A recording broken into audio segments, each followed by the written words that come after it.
The dust stung my eyes, a gritty film coating my tongue as I clung to Father's back. Each jolt of the galloping horse sent a fresh wave of pain through my bruised ribs.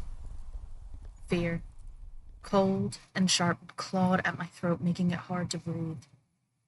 Behind us, the shouts of the Roman soldiers echoed, growing fainter with each desperate stride of our weary mare, but never quite disappeared. They were like shadows, relentless and hungry, eager to snatch us back to the gilded cage from which we dared to flee. A cage made all the more cruel by the treachery of those closest to us. Father's breath hitched with each strange exhalation. I could hear the tremor that ran through his body. He was no warrior, my father, Ptolemy XII. He was a scholar, a lover of music and wine, a man more comfortable with papyrus scrolls than with swords. Yet, here he was, his royal robe snagged and torn, his face etched with a terror I mirrored in my own heart, a terror compounded by the fresh wound of betrayal. My own mother and my sister, Berenice, had turned against him, against us, their ambition a viper in our own home. The wind whipped past my ears, carrying the scent of the dry Egyptian earth, a smell that usually brought me comfort, but now only served as a reminder of what we're leaving behind. The familiar grandeur of Alexandria, the whispering halls of the palace, the adoration of our people, all traded for this raw, unforgiving reality of flight, and the bitter knowledge that our own blood had orchestrated this fall. We plunged into a thicket of date palms, the sharp fronds lashing at my face. I squeezed my eyes shut, burying my face in the rough fabric of Father's tunic. The mare stumbled, nearly throwing us, and Father cursed under his breath, a rare and unsettling sound. "Hold tight, my little serpent," he gasped, his voice rough. "We will lose them. We must." But even as he spoke the words of reassurance, I felt the doubt that gnawed at him, the same doubt that coiled in my own stomach. How long could we outrun the might of Rome? How long before their relentless pursuit ended with our capture, or worse? And how could we ever trust again, knowing the venom that could bloom in the hearts of those we loved?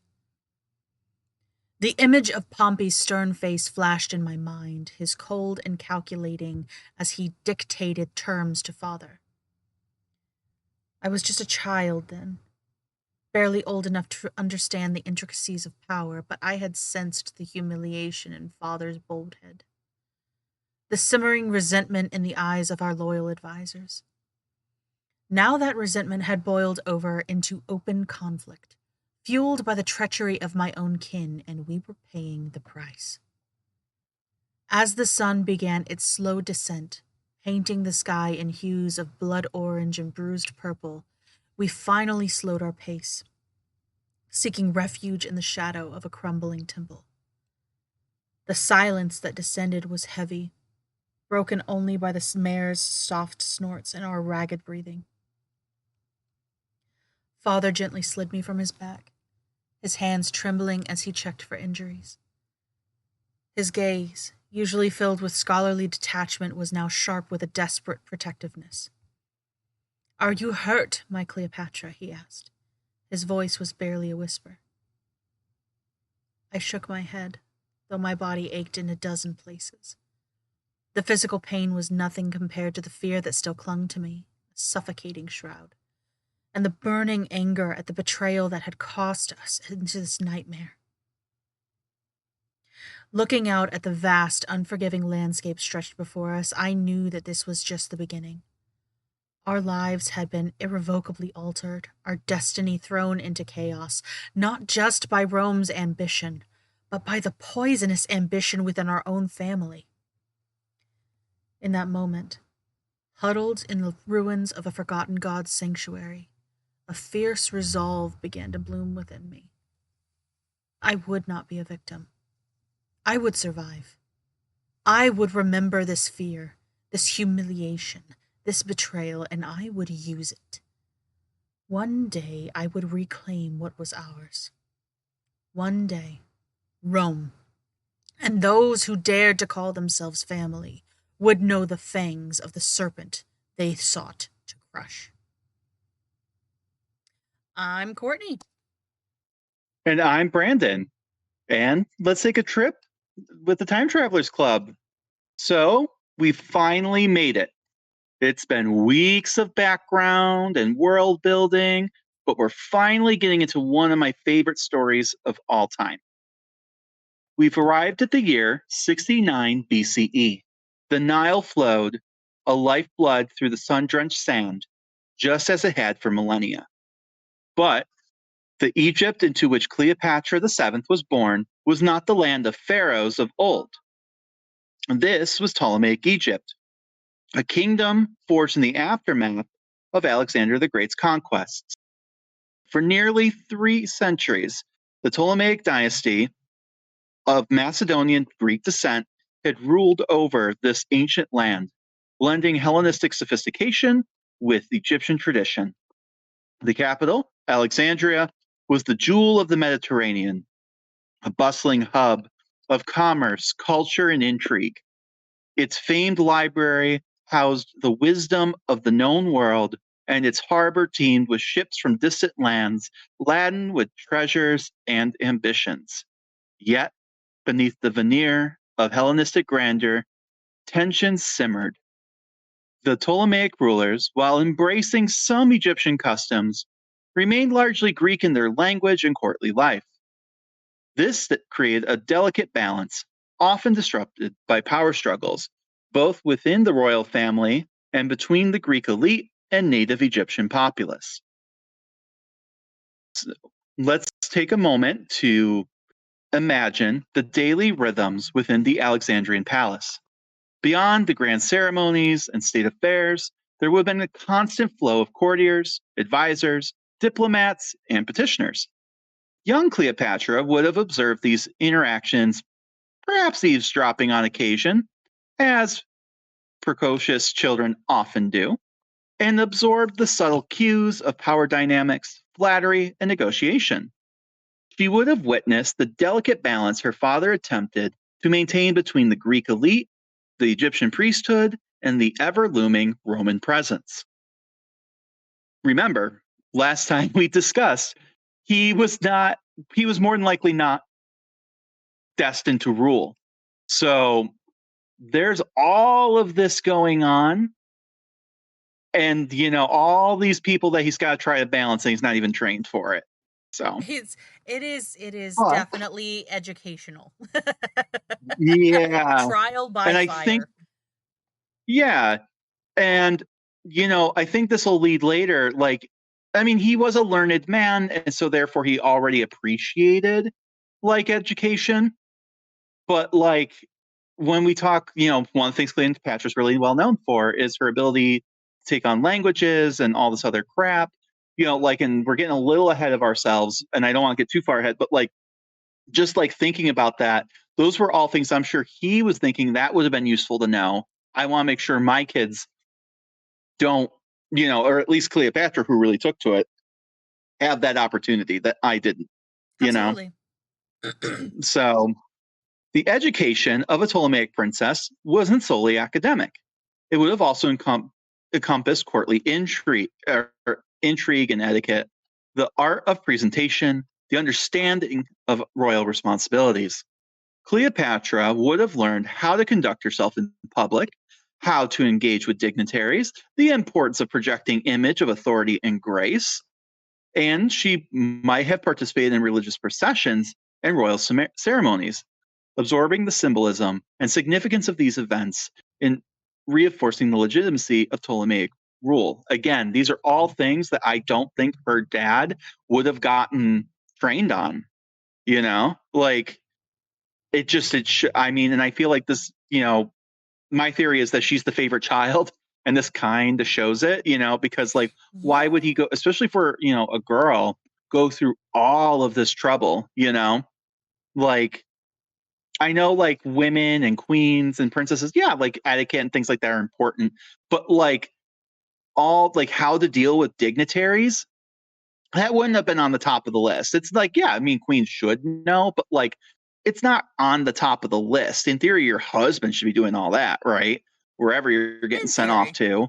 In theory. You know, in the image of projecting authority, like that's, I mean, there's always like a regal air that queens are supposed to have, don't get me wrong, but like that, again, it just, all of this combined, these are all things he wasn't necessarily trained on. So I do find that kind of interesting.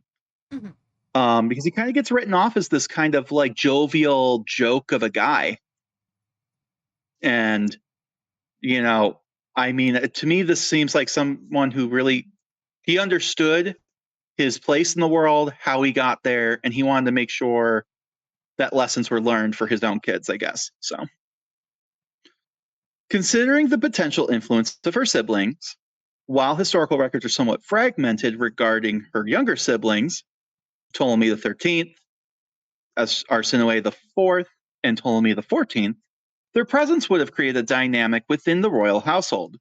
Sibling rivalries were a reoccurring theme, as we learned last time, aka sister cousin niece murdering, like as wife, like sticky situations. And like royalty is known for killing siblings. Don't get me wrong. I feel like that's not unheard of, but like it just feels like honestly you were better off like in the slums than being in the royal palace. Like your like mortality rate, your life expectancy was low.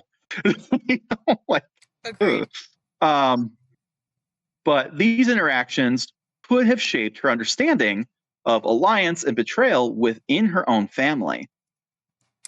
Despite the Hellenistic focus of the Ptolemaic court, the underlying Egyptian culture would have been a constant presence in Alexandria.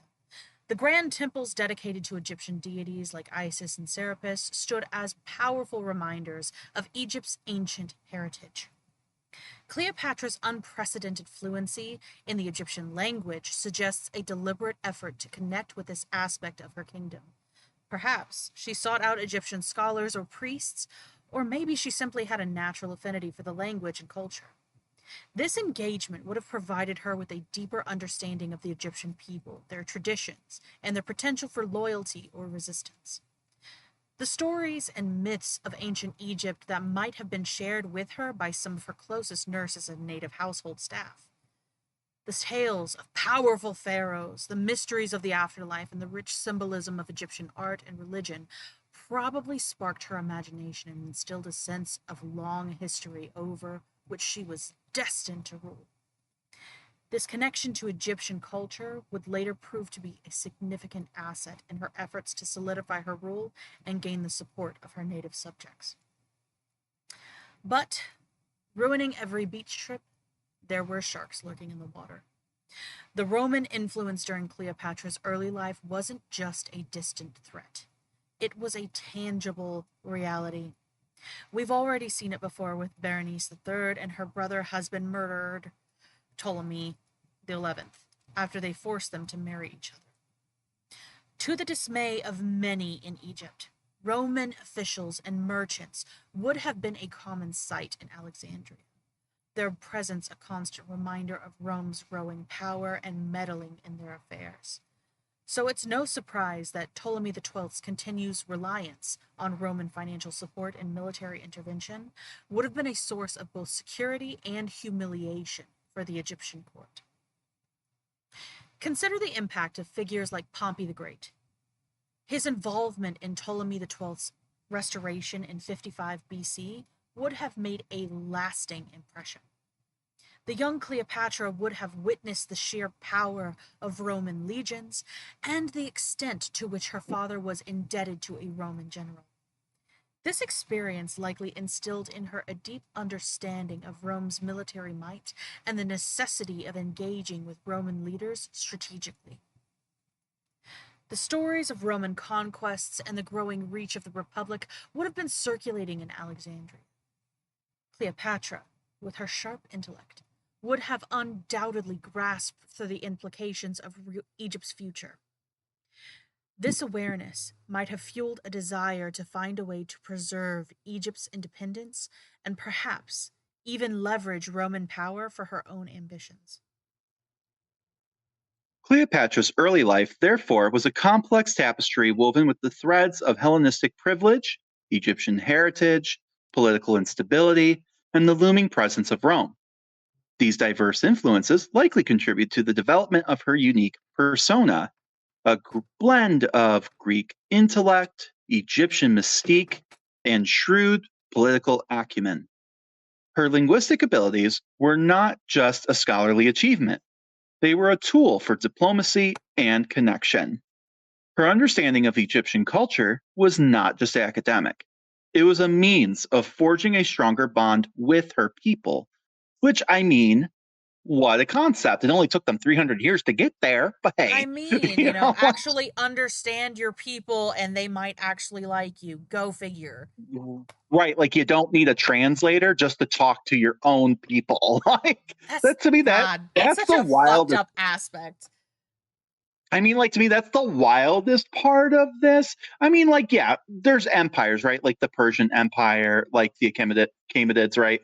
Yeah. And well, but even they were usually multilingual, like, but like I could understand in that instance, like, okay, maybe they don't speak Egyptian, right? Because they're all the way in like Persia, ruling from there, or maybe they don't speak Greek right off the bat because again, they're in Persia. But could you imagine a Persian king not speaking Persian? Like that's weird. It's like, how did this thrive for this long without people really, really knowing the people or understanding it other than at a surface level?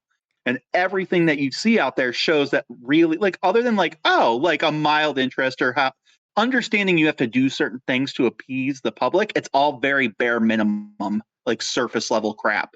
Well, yeah, Cleopatra's and like that the is first and last one to really actually not just embrace it, but actually understand it. mhm, And I think that leads to people going, because she's Macedonian Greek, right? mhm. But because she was so good at understanding the culture and really embracing it, that's why I think people question whether she was Macedonian Greek all the way through. Because up until this point, none of them were, you know? Yeah. So he passed as a native, if you will, But by the time her father died, because spoiler alert, he died. I think we can assume that, right? He's not I still mean, alive. he's not immortal, you know. He's right, right. Um, Cleopatra was far more than just a princess inheriting a throne. She was a young woman who had been shaped by a unique set of circumstances, possessing, of course, a keen intellect, a multilingual fluency, a growing understanding of the political realities, the nascent ambition not to just rule, but to reign effectively in a world increasingly dominated by Rome. Her early life was the fertile ground from which her remarkable and ultimately tragic story would blossom. As we mentioned earlier, Ptolemy XII's reign was characterized by a delicate balancing act, maintaining royal authority while appeasing the ever growing power of Rome. His decision to spend vast sums to secure Roman recognition in 59 BCE, though achieving his immediate goal, sowed the seeds of deep resentment within Egypt, which again makes sense. Mhm.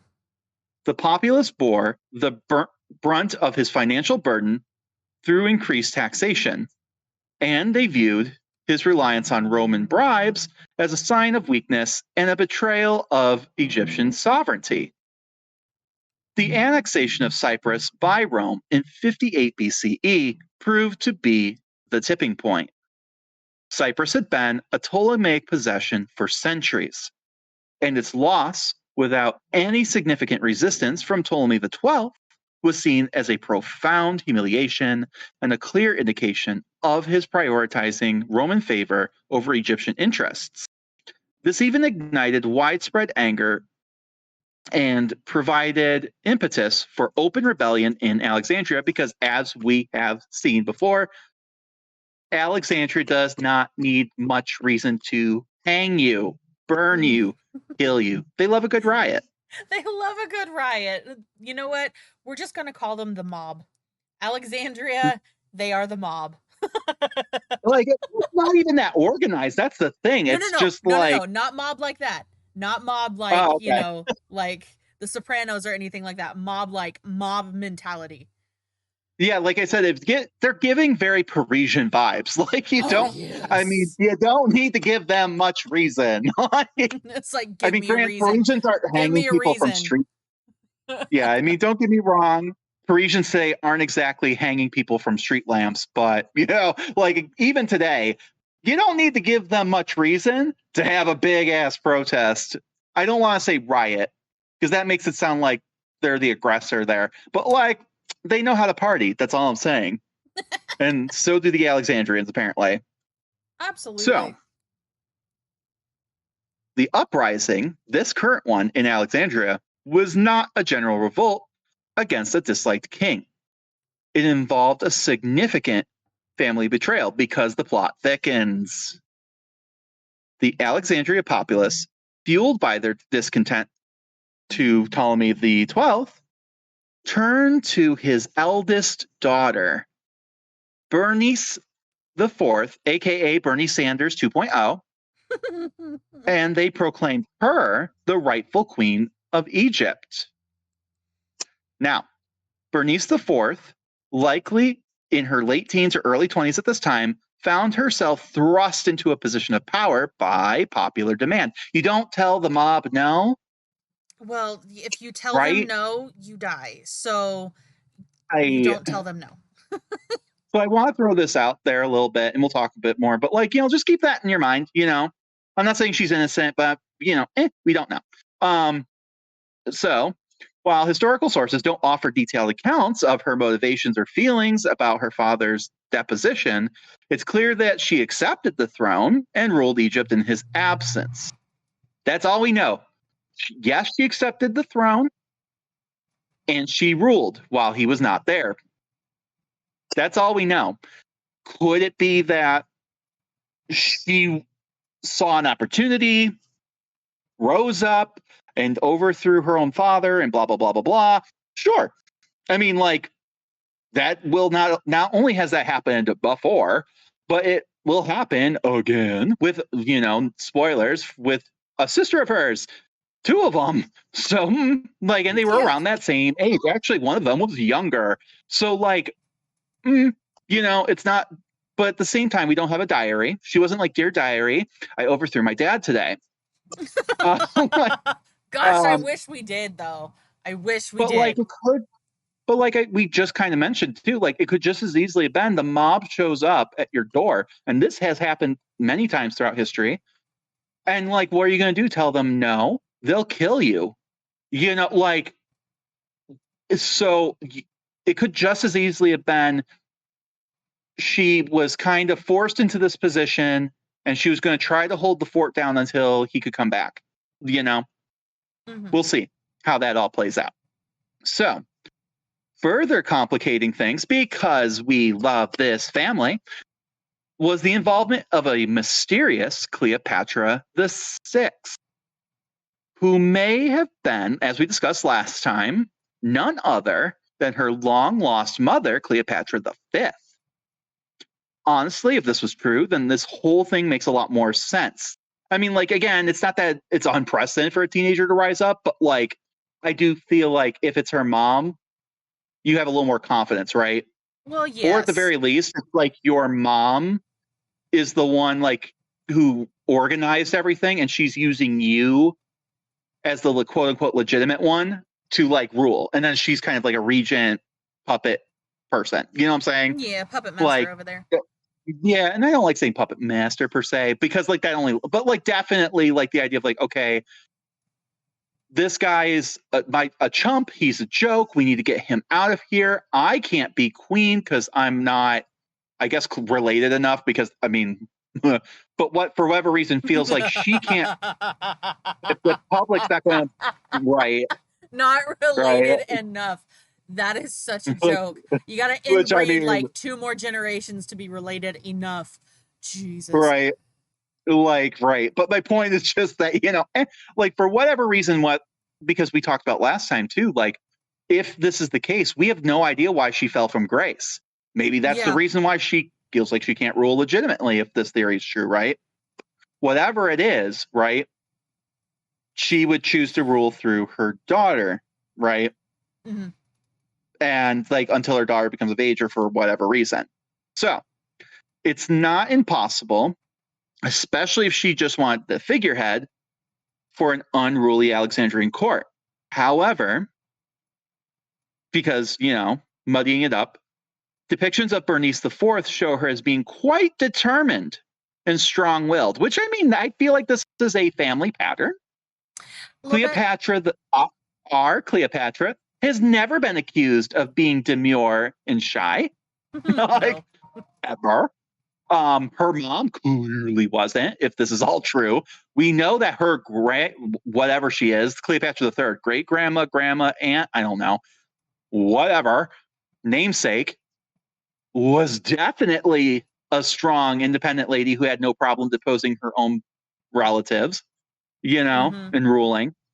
So, like, I just feel like this is just a family trait. Like, these are some strong ass ladies, and I can believe it. I, So, I agree.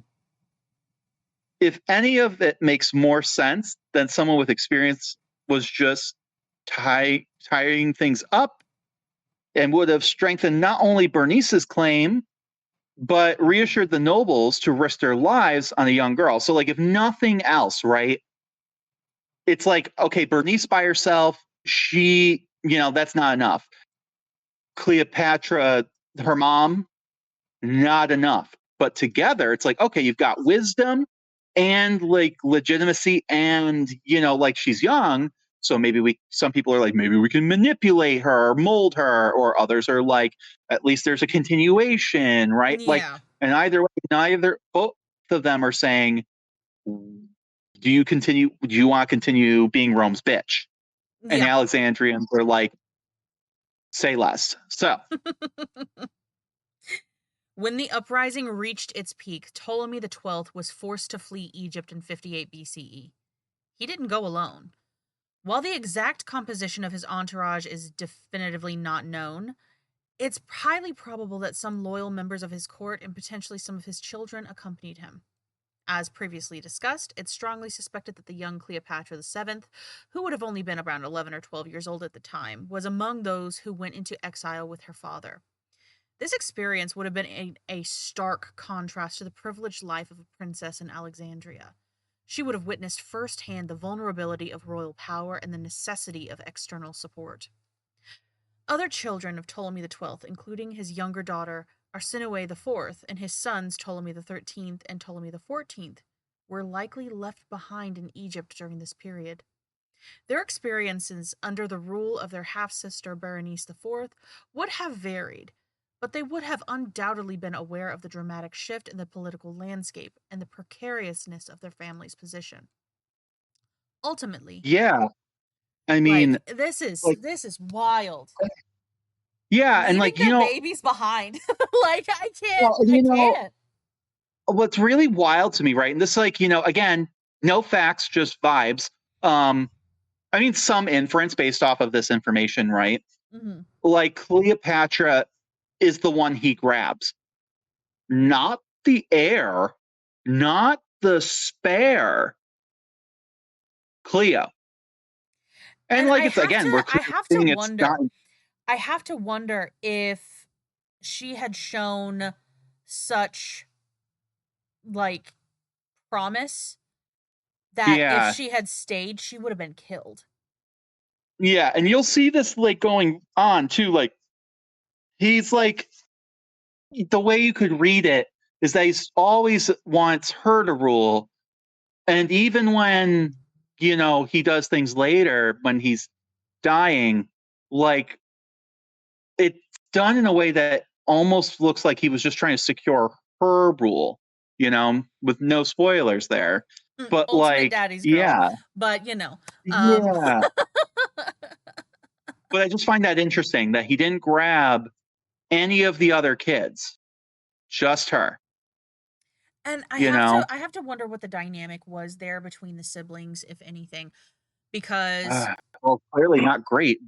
Like, well, obviously not great, but if the three kids that were left behind, we know that they were left behind, um, why were they not a threat to Berenice the Fifth? yeah, Why were they not seen as a yeah. threat? Because I have to imagine, just, from Well, they were context really, clues and yeah. gathering these things, why was Cleopatra seen as a threat to this Mm-hmm. mysterious Cleopatra the Sixth, which may have been her own mother Well, and and it's her I sister? almost don't I almost don't even think it's a threat so much situation. He's just like I think when you're in the moment and you're panicking, he just grabbed the first thing he grabbed was her. You Mm-hmm. know? Like it's not even thinking. Like what's the one thing you can't and this is almost again giving it like too much him give it him giving too much thought, but like breaking it down would be like your instincts to grab the most important thing in the world to you, which is sad that wasn't Yeah. all of his kids, but No, yeah. And later on, and you have because like to, spoiler, yeah, I was gonna say spoiler alert, her siblings don't have great ends, and they yeah, all kind of involve her. But yep. like you'll notice that like they all kind of rise against her later in life, right? At different Mm-hmm. right? Like they feel cold towards her. They don't like her. But you don't hear about them doing that to each other. So like it's I think if nothing else, right? Mm-hmm. It's like dad, your dad's favorite, we were the ones who got left behind. Fuck you. You know, we Possible? had to survive that shit together. Don't pretend like you know what that was like for us. You know, like there was just a Very meet in a possible. family where they're already trying to kill each other and shit. That I mean, like you're just that was just never going to happen. You know, like her being all close and touchy feely with them. You know, they're bonded in this trauma because I'm sure they were terrified. You know, like because it at a whim, if like her Bernice or Cleopatra or whatever, well, Cleopatra, her mom Cleopatra, decided that those babies were a threat, They would have been gone. yoink, like they killed. But They would have that's been gone. also like we talked about last time. You know, we were debating on like whether some of these younger kids were Cleopatra, the fifth/sixth there. Yeah. Like on the one hand, it seems weird that if she was falling from grace, why was she still making babies with this guy? But the fact that they survived this period and they weren't just like immediately killed Yeah. tells It kind me of that leads like to are you the gonna kill your own baby? maybe they were her kids and she didn't want to destroy her kids, but at the same time, you have to think they Right. are part of the legitimate lineage. They This are a is like pawn. this is the glaring hole in the story, right? Yeah. Is Cleo's mom. If we could find out what the hell happened to her, had any shred of info on this lady, it would fill in so many holes, right? Also, Yeah. it could raise questions depending on how it played out. But like, for example, if this was the mom, if not like, Cleopatra the Sixth is the same person as the fifth. And that also she gave birth to these kids and we knew why she fell from grace and all this crap, it would answer the question of like why she rose up, what were the motivations, why those kids were kept alive, things like that. We just, but We like don't know. all of it is guesswork because we literally, this lady's a ghost Yeah, and she pops up out of nowhere. The fifth with disappears, and no then the context. sixth just boom, she's there. Whose cooter did she fall out of? Like But like Jesus. no, right. But also no context. Like we know, boom, she's there, question mark. But like her involvement, any of it, all question marks. We can make Yeah. educated guesses and inferences based off. But at the end of the day, there's still a gaping hole there. We just don't have enough info. Yeah.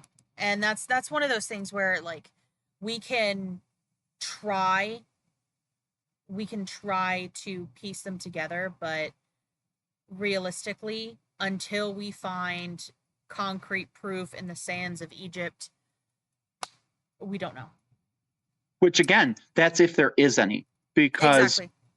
we're working with the idea that everything is always documented. If she's That's a Roman more of a concept, though.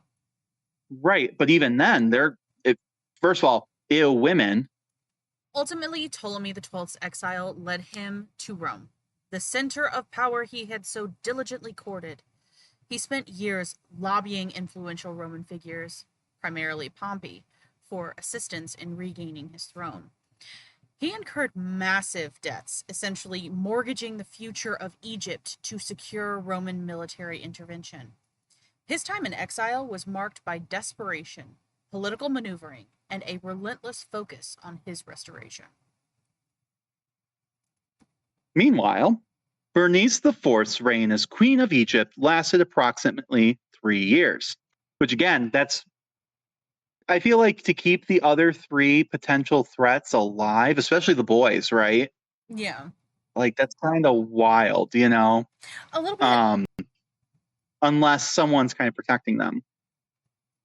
While details of her rule are scarce, she appears to have been a figurehead, which with real power likely residing with other influential individuals, perhaps even her own mother, or other factions within Egypt. And yes, as a lone woman ruling Egypt, she was expected to marry and have a man as the co-regent. Because heaven forbid she hold power and make choices as a woman alone. That's Never. just nonsense. That's just nonsense. Her moon blood would confuse her poor little head. Like, what would they do once a month? Or if she was preggers, like, oh my, well, to be fair, she'd have to be married to do that. But Not necessarily, but well, in their eyes, she should, yeah, but I agree. Like, baby girl, she can't even rule on her own. What makes you think that you can like have a man without being married? Ugh. exactly. Anyway, God. But anyway, so her, so of course her advisors first tried to arrange a marriage with 2 Seleucid princes. So those are the Persians, right? A different, flavor of Persian, right? Big empire. Both descended from Ptolemy the 13th because everyone's related. Or Well, sorry, I said Ptolemy the 13th. That would have been really awkward. He was like 5. uh, Ptolemy the 8th. Ptolemy the 8th. These the names. Roman numerals are So, fucking us up. It happens, okay? It happens. yeah. So Ptolemy the 8th. So again, still keeping it in the family, even when you're marrying outside of your own country. We love this for us. It honestly, it just sounds like the royal families of Europe. This is a little more like, I mean, I guess they're a little more removed now, you know? I mean, it's still gross because they're like cousins of some kind, but like you're marrying your brother most of the time here. So like, she must be, this I would have this been is excited. Been distant like, relation.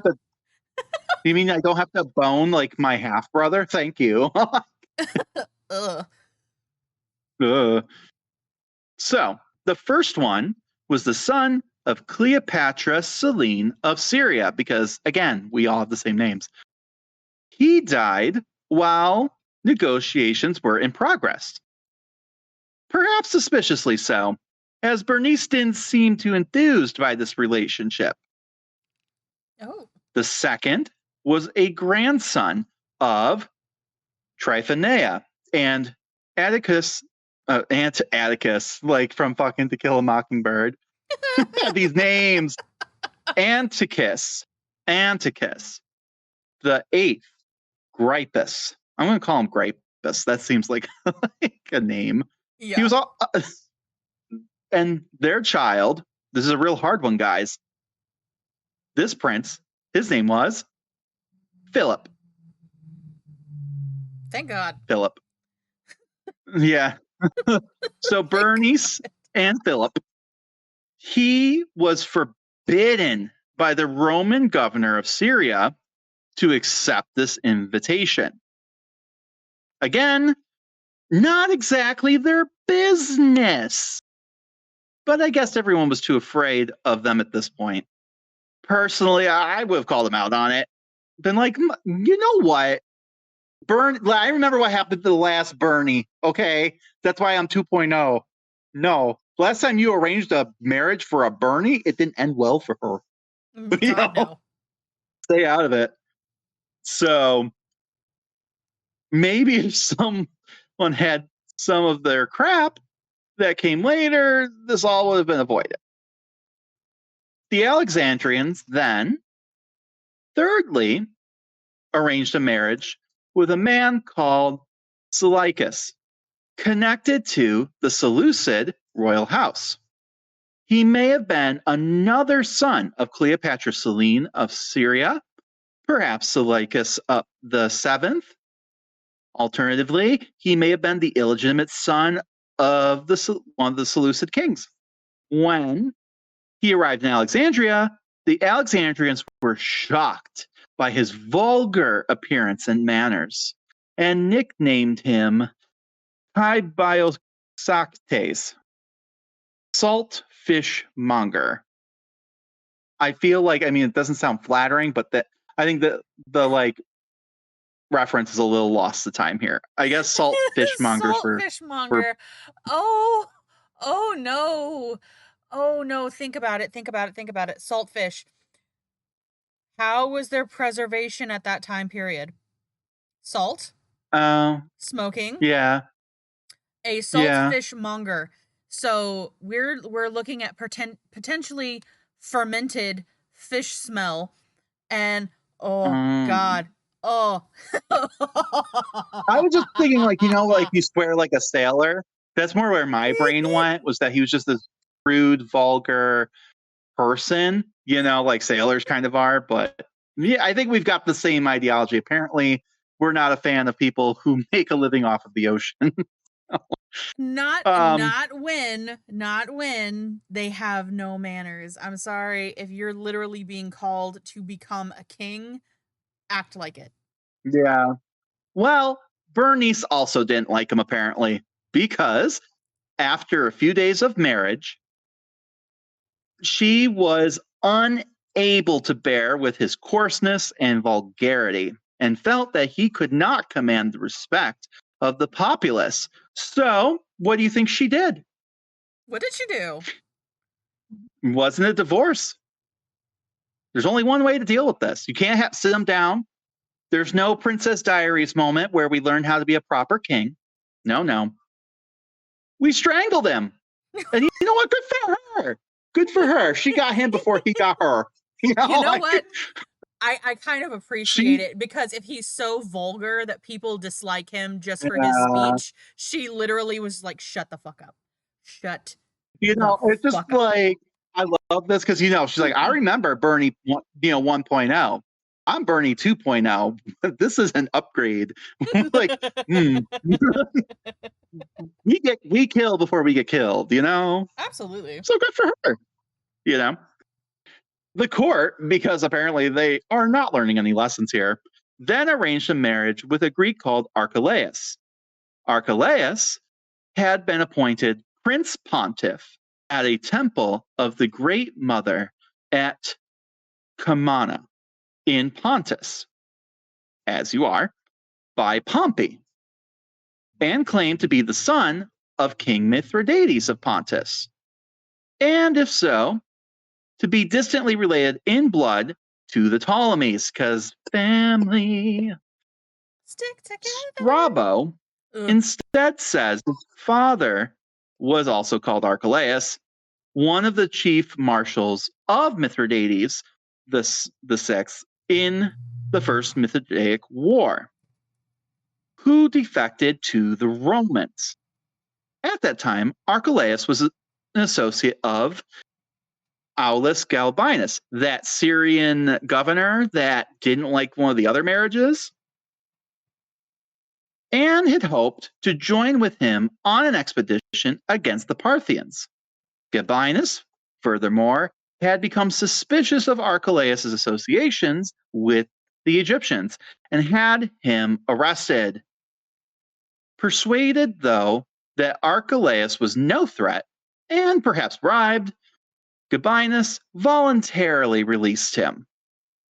In the winter of 56 to 55 BCE, Archelaus came to Egypt, married Bernie 2.0, and was given a title of king. Although he is not known to be mentioned in documents as his wife's formal co-ruler, and is presumed she never allowed him to become one. Which, again, you go, girl. She's learning. Absolutely. Give men Oh. power, they will take everything. Don't do it. It's giving like more modern equivalent, like Queen Elizabeth and Prince Philip vibes. You know, like A no, little you don't bit. get to I be could king. see it. It's like, you're not king, you're a Nope. consort. Right. And you're not even king consort. You're like prince. No. You know, I'm just thinking mommy dommy vibes. I Sit, like to little think he's boy. into it. Also, I would like to point out at this point, maybe this would be a source of inspiration for our own Cleopatra. Put a bookmark in this. As all of this was going on, in the meantime, Cleopatra, the mom, sister, we don't know, probably the mom, is believed to have died in 57 BC of, you guessed it, we don't know, unknown causes. She could have like exploded, just boom. We don't know. Like, she could have spontaneously combusted. She could have had the flu. She could have died because a camel tripped and fell on her. We don't know. But whoever she was, she did. So this left young Bernice sole queen of Alexandria for 2 years. But dating apps and swiping left aside, her fate was sealed when Ptolemy XII, backed by Roman military might, returned to Egypt in 55 BCE. The Roman forces, led by a certain Aulus Gabinus, again, easily defeated Egyptian forces loyal to Bernice. And just a little insert, there's a certain young man here. Do you have any guesses who that is?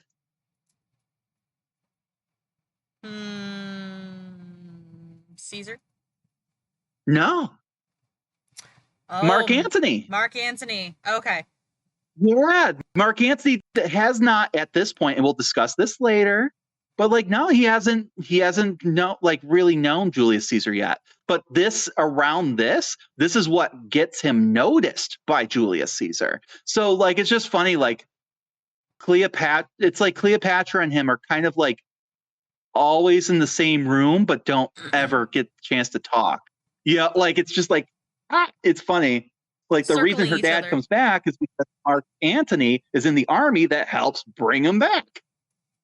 Like, it's just kind of cool. I don't know. It's weird. But it's like small world. But so they easily defeated the Egyptian forces loyal to Bernice. Ptolemy XII, consumed by bitterness and a desire for retribution for the betrayal and loss of his throne, had his own daughter, Bernice IV, executed. R.I.P. Bernie Sanders 2.0. R.I.P. This brutal act underscores the ruthlessness and the ruthless nature of Ptolemaic dynastic politics and the personal stakes involved with these power struggles. So Ptolemy XII was restored to his throne in 55 BCE, but his authority was significantly weakened. He was deeply indebted to Rome, and the presence of the Roman garrison, the Gabiniani, served as a constant reminder of his dependence on Roman power. His remaining years were spent trying to stabilize his rule under the shadow of Roman influence. He died in 51 BCE, leaving the throne to his daughter Cleopatra VII and his son Ptolemy XIII as joint rulers, a decision that would soon lead to further conflict and exile for Cleopatra herself. The death of Ptolemy XII in 51 BCE was a pivotal moment in Cleopatra's life, marking the end of her period as a princess and the beginning of her reign as the Queen of Egypt.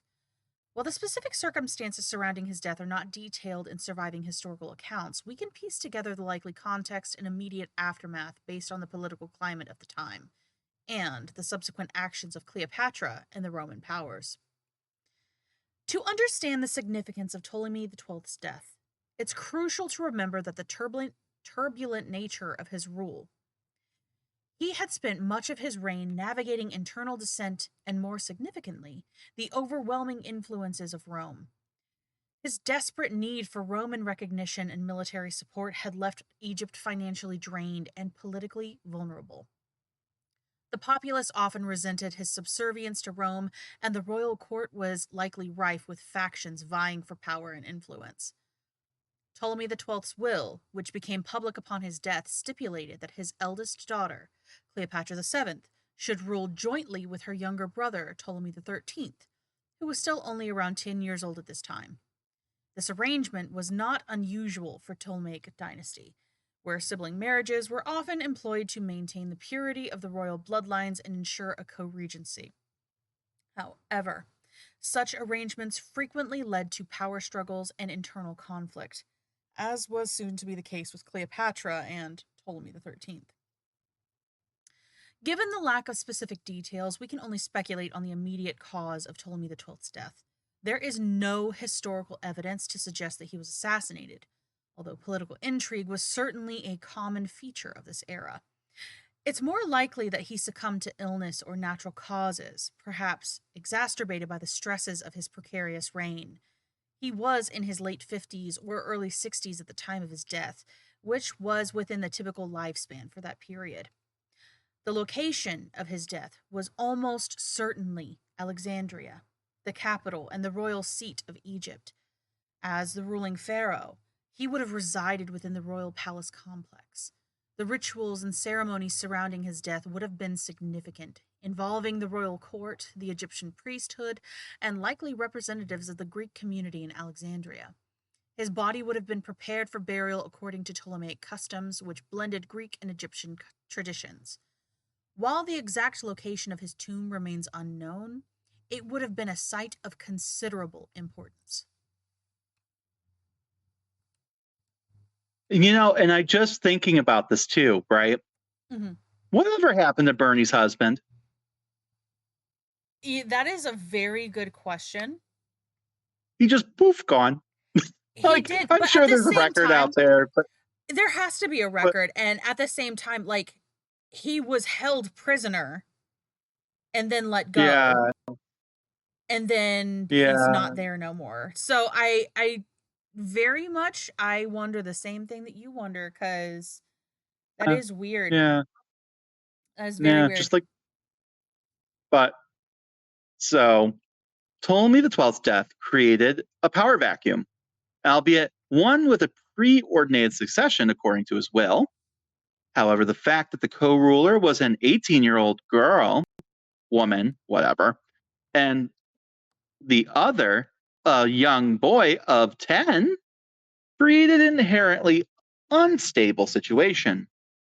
Powerful advisors and court factions would have immediately begun to maneuver or influence over the young Ptolemy XIII, potentially seeking to undermine Cleopatra's authority because he's 10 and a boy. Mm-hmm. I just have a feeling that a 10-year-old boy is not going to want to be told what to do by his older sister. God, no. I just feel like, However, Cleopatra was not one to be easily sidelined. Her education, linguistic skills, and her understanding of the political landscape had prepared her for this moment. She likely acted swiftly to assert her position as the senior co-ruler.